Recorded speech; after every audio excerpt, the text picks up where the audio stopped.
you wanted the best, you've got the best podcast. The hottest podcast in the world.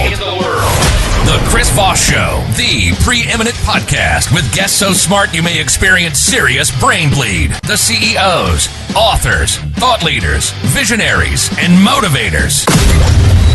Get ready. Strap yourself in. Keep your hands, arms, and legs inside the vehicle at all times, because you're about to go on a monster education roller coaster with your brain. Now, here's your host, Chris Voss. Hi, this is Voss here from thechrisvossshow.com. There you go, ladies and gentlemen. Welcome to this big show. For 16 years, we're bringing the Chris Voss Show, and more applause buttons, evidently.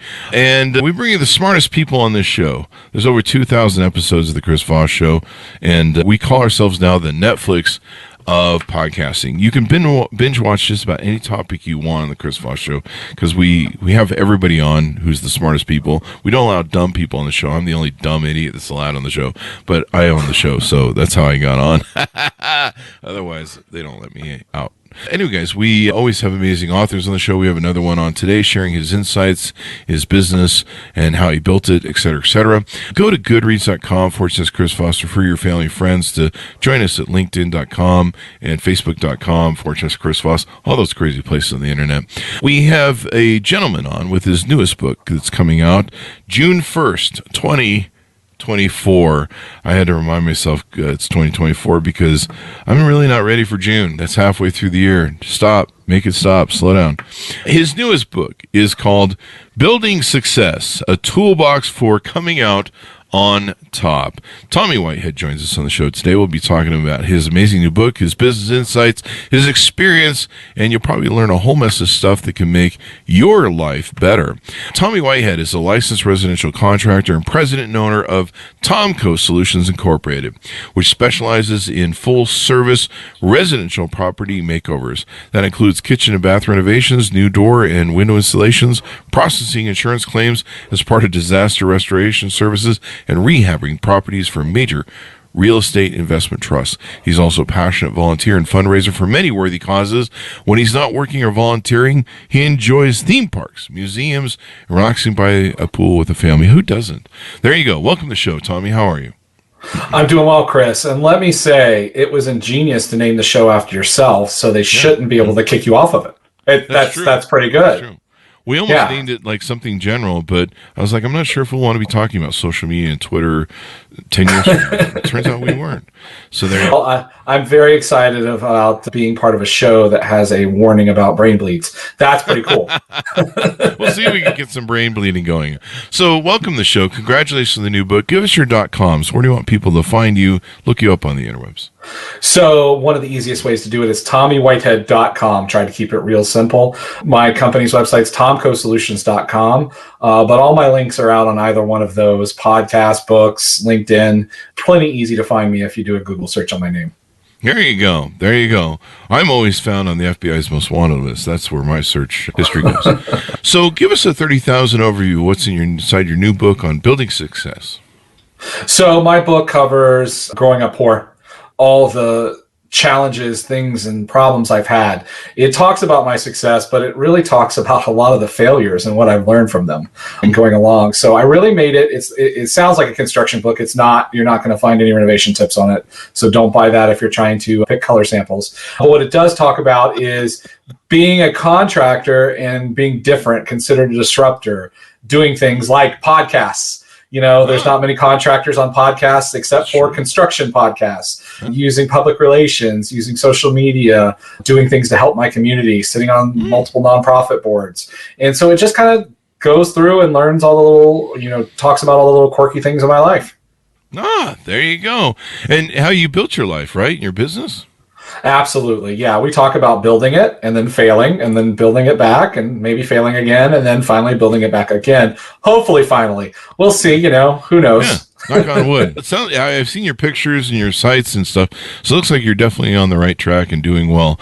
This is one of the things that a lot of entrepreneurs don't realize you've got to do. You've got to fail to succeed, and a lot of in fact, every successful person really fails. I don't know too many people who failed, who succeeded right out of the gate. Maybe if they took over their nepotism father's business, then they didn't have problems, and we can all just hate on those people because they had it easy.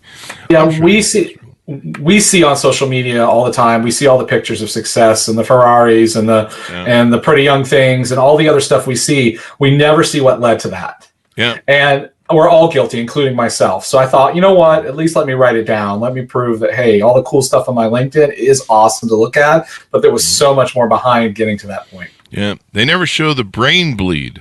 So that's why we have people on the show to talk about their brain bleed, so we can find out what the true story was and how they got there.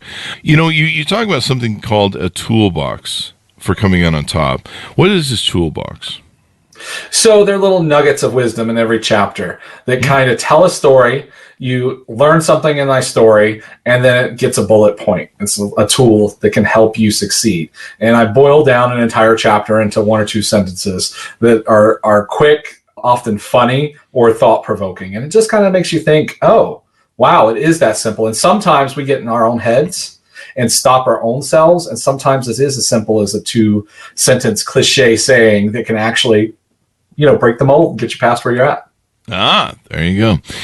I like this line from your Amazon page here in the description. His story of climbing out of the poverty to run a hugely successful contracting firm has more twists and turns than a cheap garden hose. I like that analogy. That's pretty good. It was a little homage to my Southern heritage. It was a little bit of Dolly Parton-esque comedy. And when I wrote that, I'm like, okay, this has her style to it. And I'm like, okay, that's just a little tribute to heritage. Oh, yeah. I grew up with those cheap garden hoses, man. They're the worst. They are horrible. Half an hour trying to unroll it just so you get water to come out the other end. I don't know about you, but I was a Gen X kid, so we were latchkey kids. So we lived on hose water. So you had to get that hose to work if you wanted. Oh, I was a poor kid. So I'm just at the cutoff at X and millennial, right? Oh, there you go. But yes, I have had plenty of sips out of the well water in the midday. Because why go inside? Yeah, why go inside? Your mother wouldn't let you inside usually. Exactly. You're too dirty or nasty, or get out of the you'd be house. You'd be lucky if she didn't take that hose and give you a bath outside. Yeah, get out of the house, get out of my hair, and all that stuff. In fact, I was just watching the other day a TikTok where they replayed the old thing from the 80s where it was like, it's 10 o'clock at night. Do you know where your kids are? Remember that? Yeah. They had to tell a generation of parents, hey, you're about to go to bed. Do you know where your kids are? Where are they? Where are you might want to check. They could be, I don't know. Anyway, so they could be transporting cocaine from Colombia because it's the 80s. No, I'm just kidding. So in the book, you open up about different things and examples. There's one conversation you mentioned about an awkward pool conversations. What's that about, eh? So kind of strange. So I was at the point where I was divorced from my wife.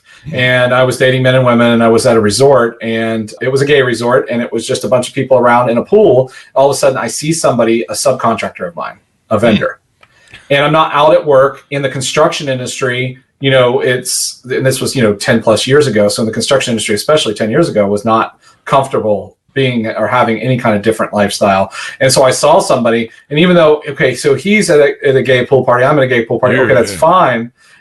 But in my mind, it was like, oh my God, I've just been outed at work. It's going to be horrible. He's going to tell everybody. And It was awkward. It was very awkward for me. Now, in reality, guys don't typically out each other. Yeah, they don't usually tell on each other. No, he was out at his work. So it was okay. Because he was a subcontractor in a company that was a lot more accepting than the company I worked at. Yeah. So it was awkward, but then again, at the end of the day, it was no big deal. It was nothing. It was something you worked up in your head. I worked up in my head, and it was done with. That would be awkward, especially very. At least you were divorced from your wife at the time. It would have been funnier if you hadn't been divorced from your wife. like, I thought you were straight, but whatever. Yeah, and I have met people like that before too. I've never been in that position, you know.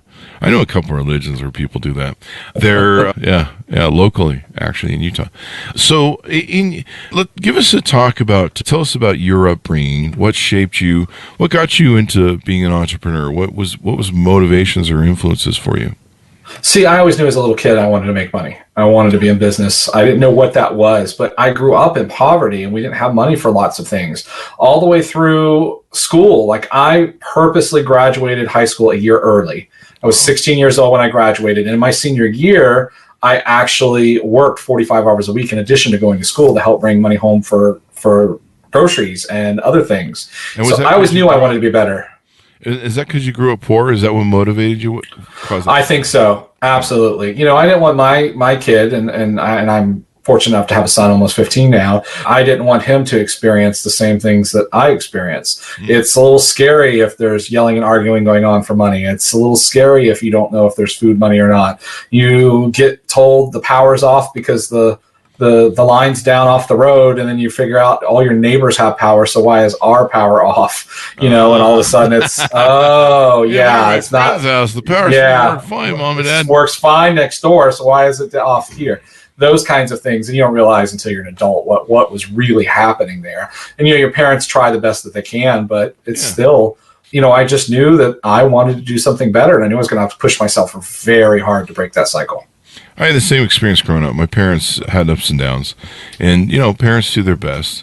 They're two people doing the best they can, and whether it's with economies or everything else, or personalities, you know, your parents are just doing their best. But I would do the same thing. I grew up poor. I couldn't bring my friends over because we had welfare cans in the food and stuff from the Mormon church. I was in that situation. Yeah. Yep. And so my friends would come over and be like, "Oh, your parents are on welfare. I can see it in your fridge." And, you know, so it was just that way. But I lived. And that motivated me to become successful. So it's interesting how, you know, sometimes, you know, you see people that grow up rich and they don't really care about it, and they throw it all away because they just don't understand how valuable that sort of tool is. And then you see people who have lack and they go and fill that hole. You know, sometimes I look back and I go, maybe it's better that you grow up with lack, you know?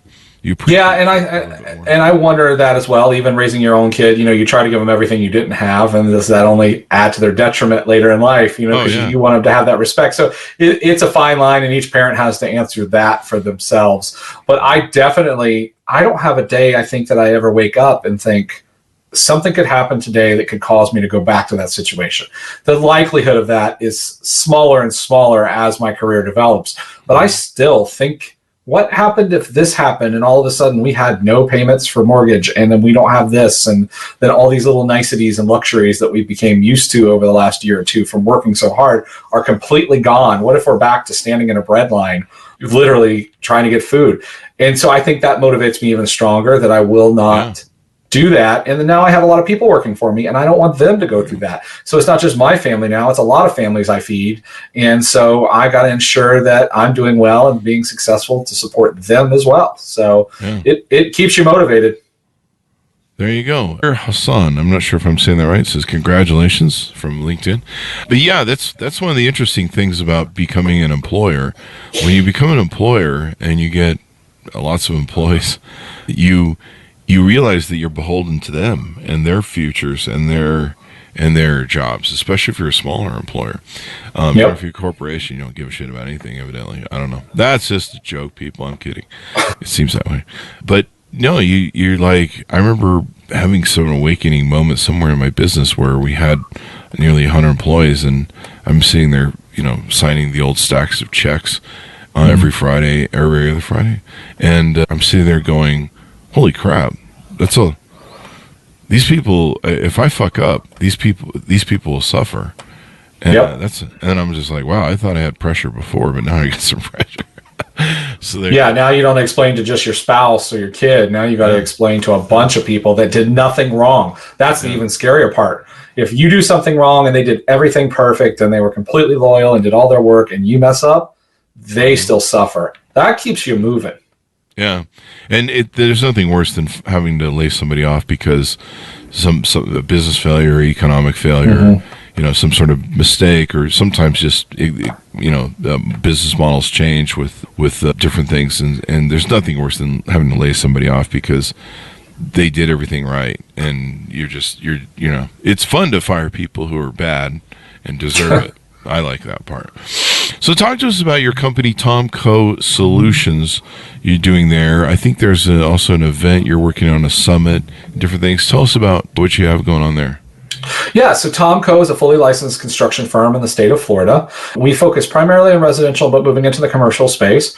So anything from just a simple kitchen and bath renovation or repair all the way up to a custom new build.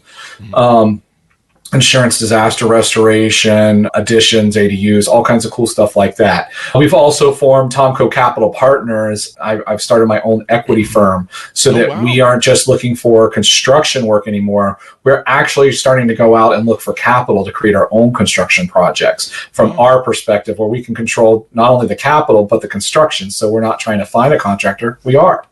And so it's kind of like, we try to cut out the middleman. I mean, we're doing a lion's share of the work, and the extra 20% is going to somebody that's finding money.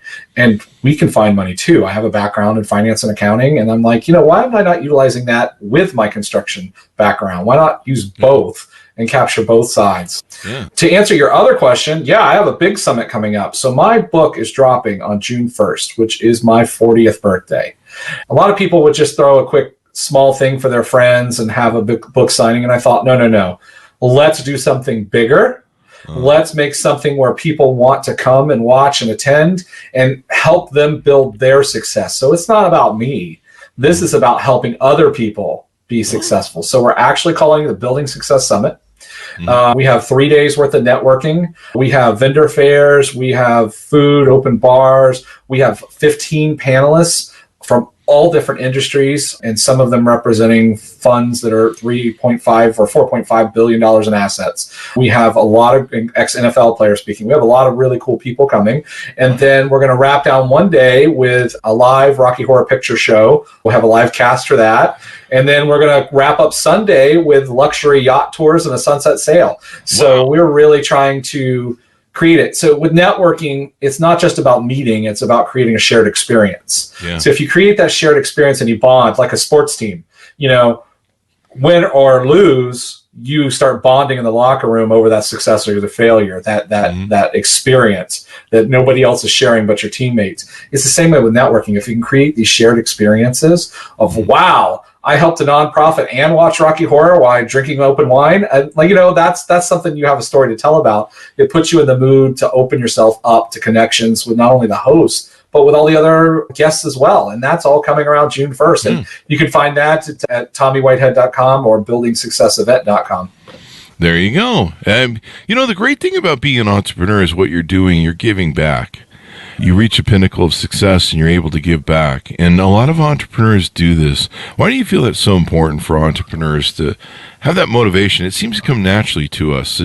What do you think why that is? I think if we can help one kid, hopefully 100 kids, hopefully 1,000 kids, break that cycle of poverty that you and I came up in. They're not all, let's face it, most people are not going to be as successful as you and I are if they came from a poverty background. They're going to be subject to all those barriers that we just happen to overcome. And I don't want to say it's luck, because I don't think luck has anything to do with it. It's a skill set and it's the right opportunities. But if we give back, if we can help get kids shoes, if they can have affordable housing, and that's a big project I'm working on, if we can get into affordable housing where kids can have a good night's sleep, they do better in school the next day. Those kids that do better in school the next day, then go on to college or a trade program. Those kids that do better in the college or trade program, they get higher salaries. They start to break that cycle of poverty. And then their kids have better circumstances than we did. And it's just small changes. And you would be surprised. A lot of people think, I don't have money to give back. Do you know a lot of these organizations want your time or expertise and not your money? Yeah. If you're a CPA and you don't have a lot of money because you're starting your firm, do you know doing the books for a small nonprofit that might take you an hour to a month is the equivalent of $12,000 to them? That's huge. Yeah. So there's lots of little things we can give back. You post somebody on a podcast, getting the word of their organization out. That is huge. Not everybody can offer that, but it doesn't cost you $1.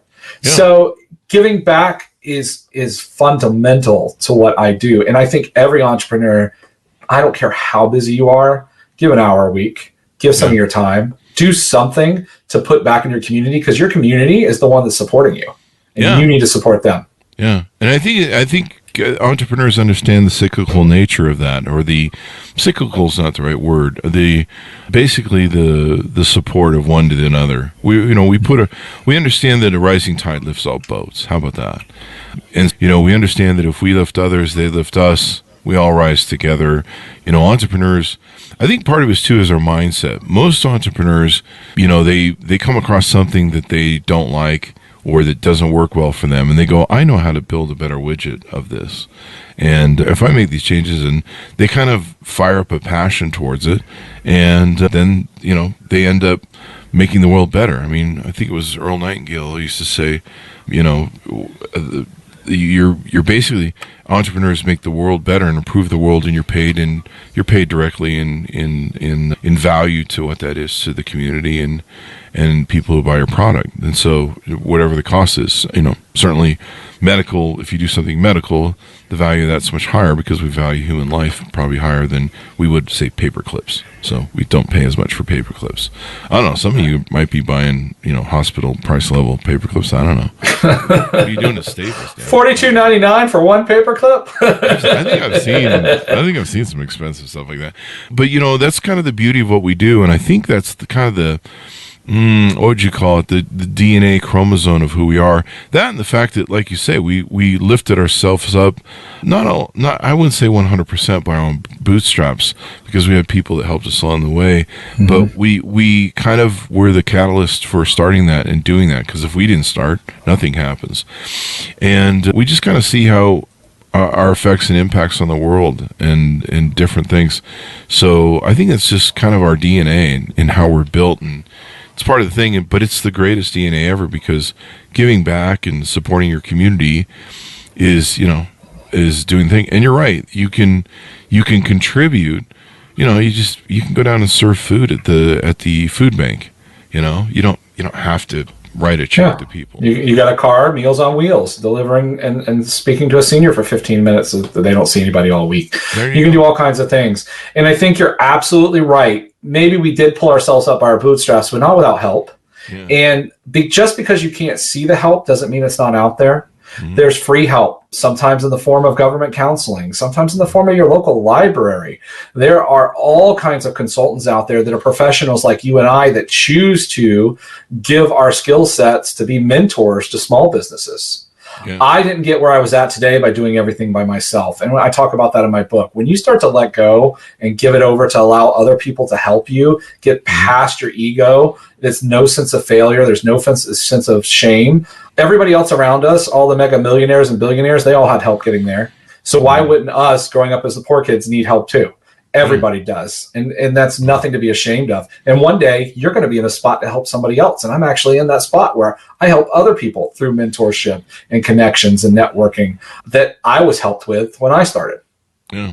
There's stories in my book, Beacons Leadership, where I talk about 2 or 3 seminal moments in my life where someone took pity on me, basically, and offered me charity to help me out and also save my job and save my life. I didn't know it at the time, to help me learn sales. And without those moments, like, I can go look back on those moments, and to this day I'll still shudder and think, what if that person had been less generous? What if that person had just fired me instead of trying to help me get lifted up?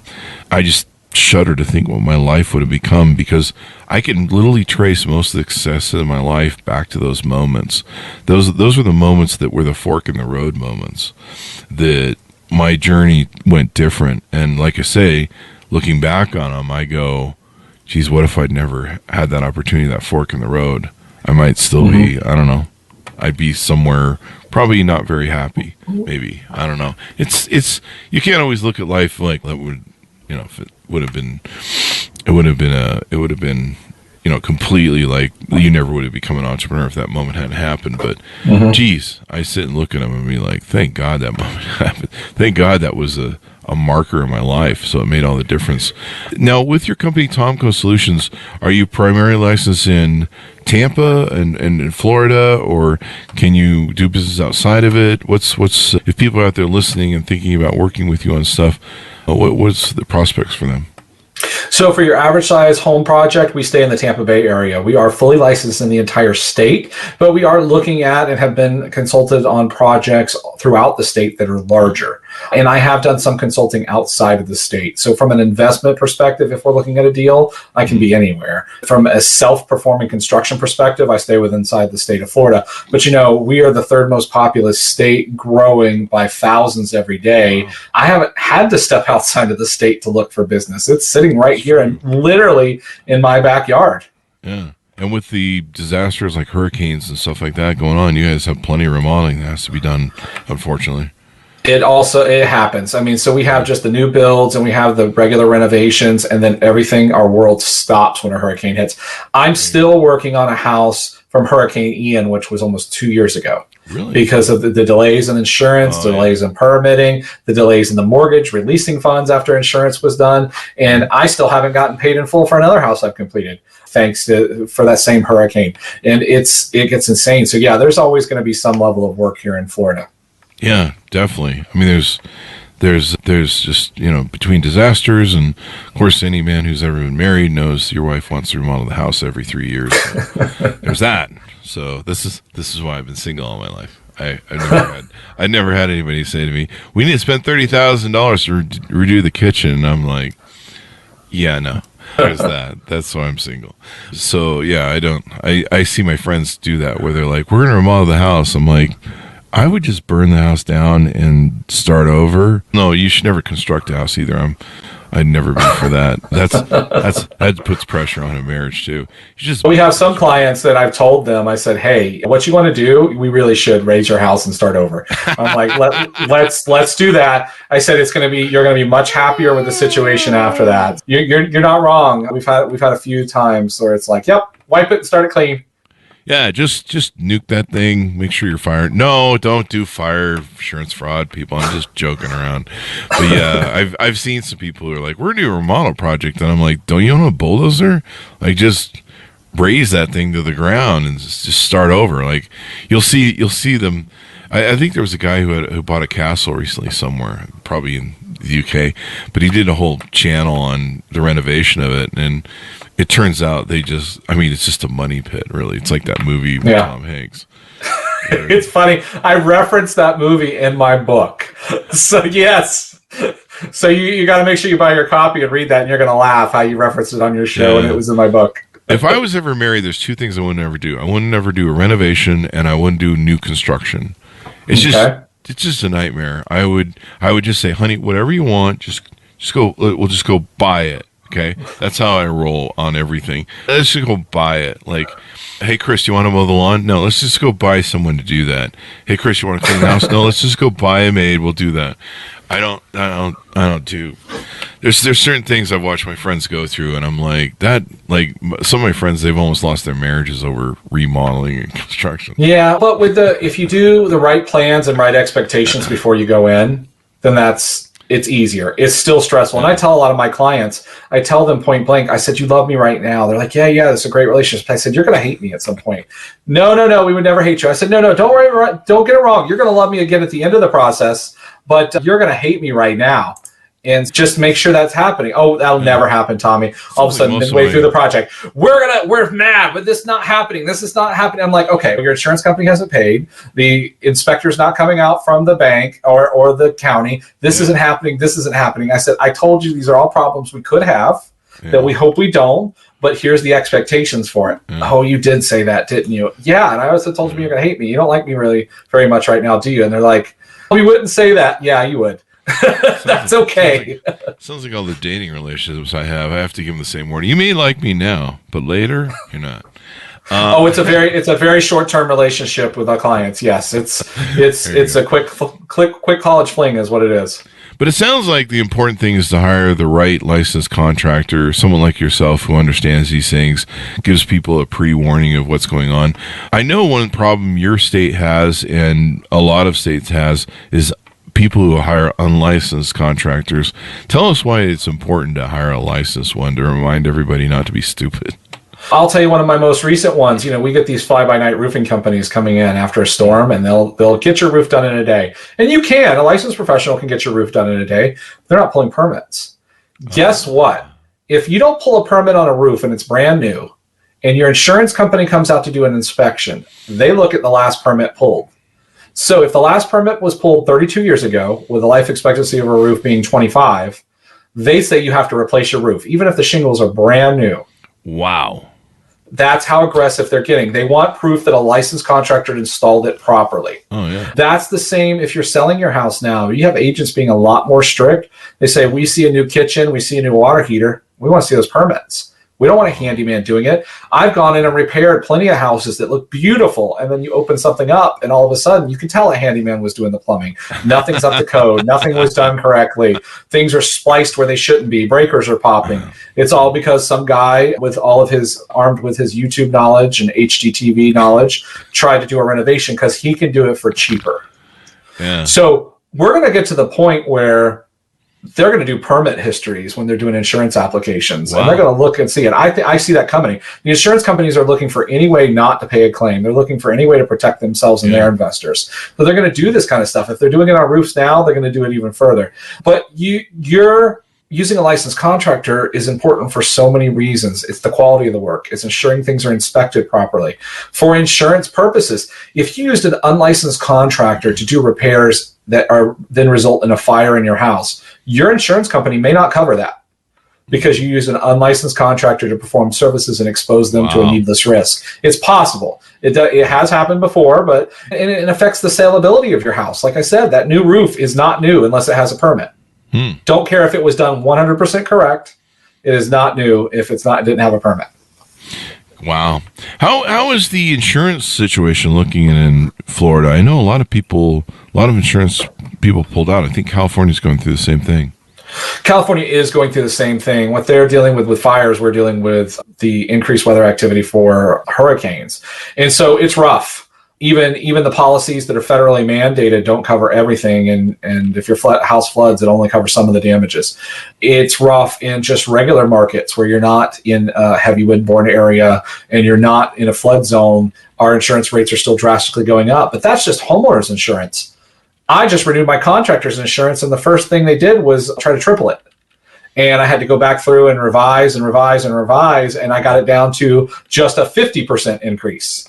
Wow. And I've never had a claim or never had a loss. And now we're talking my liability insurance is for my company. Yeah. And so it's affecting us in all markets. But the bottom line is our land is appreciating quickly. Our property taxes here are still low. And we do kind of live in paradise. We have a lack of snow shovel sales down here. So if that's your profession, you don't want to move to Florida. But it's absolutely incredible. I don't see any snow, and I love that.